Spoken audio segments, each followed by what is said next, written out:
ساری چیزیں ترک کر کے انہی کو تقویت دیتا ہے۔ مالک بے نیاز نے ان کے چہرے کو چمکا دیا ہے، ان کے اعضاء کو چمکا دیا ہے، ان کے حسن میں اضافہ کر دیا ہے، اس کی روشنی میں اضافہ کر دیا ہے، اس کی آنکھوں کا نور دوبارہ کر دیا ہے۔ یہ تب ملا ہے جب تعلق خدا کی ذات سے مضبوط ہوا ہے۔ پھر مالک حقیقی فرماتا ہے وہ بندہ صالح بن گیا، وہ بندہ متقی بن گیا۔ میں نے انہی کے لیے نعمتیں بنائی ہیں، انہی کے لیے نعمتیں تیار کی ہیں، اور وہ نعمتیں کسی کو کوئی خبر نہیں ہے۔ نعمتیں دن رات دی جا رہی ہیں، انسان لے بھی رہا ہے، کھا بھی رہا ہے، پی بھی رہا ہے، پہن بھی رہا ہے، اور ساری زندگی عیش و عشرت میں بھی گزار رہا ہے۔ ان ساری چیزوں سے ہٹ کر میں نے نعمتیں انسان کے لیے تیار کی ہے، اور وہ نعمتیں کسی انسان نے دیکھی نہیں ہے، کسی انسان نے سنی نہیں ہے، کسی کے وہم و گمان میں آئی نہیں ہے۔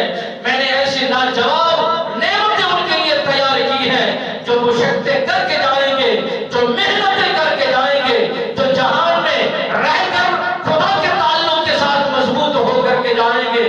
مالک بے نیاز فرمائے گا جب میں ان کو بہترین اعلیٰ قسم کی نعمتیں جب ان کے سامنے رکھوں گا، ان کے دکھ بھول جائیں گے، ان کے غم بھول جائیں گے، ان کی مشقتیں بھول جائیں گے، ان کی تکلیفیں بھول جائیں گے، ان کے غم سارے مٹ جائیں گے، ان کے دکھ سب سارے ملیا میٹو ہو جائیں گے۔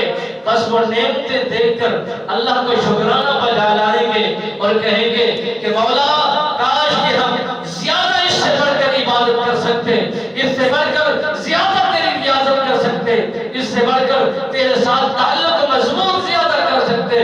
وہاں پر انسان کو پچھتاوا ضرور ہوتا ہے، وہاں سوائے پچھتاوے کے اور کچھ نہیں ہوگا۔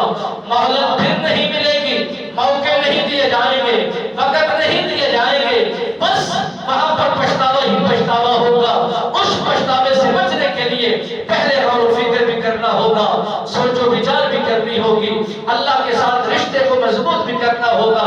پھر خالق و مالک فرماتا ہے پھر کائنات کو میں اس انداز میں اس کی چوکھٹ پر اس کے قدموں میں رکھ دیتا ہوں جو ہمارا بن جاتا ہے۔ اگر انسان سارے